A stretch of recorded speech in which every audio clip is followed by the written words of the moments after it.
आमदारांनी माफी मागितली असेल तर मी कायदेशीर कारवाई करणार नाही. सुरेश धस यांच्या माफीनंतर प्राजक्ता माळीची प्रतिक्रिया.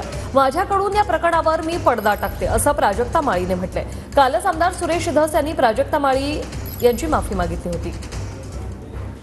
ताई माळीबाबत माझ्या स्टेटमेंटचा गैरअर्थ निघाला आहे.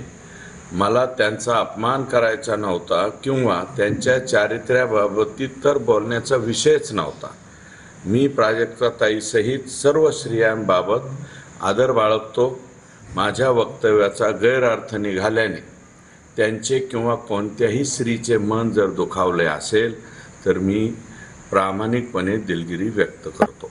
आज मी इथे हेही नमूद करू इच्छिते की आमदार साहेबांनी माफी मागितल्यामुळे आता मी त्यांच्यावर कोणतीही कायदेशीर कारवाई करणार नाहीये, मी करू इच्छित नाही.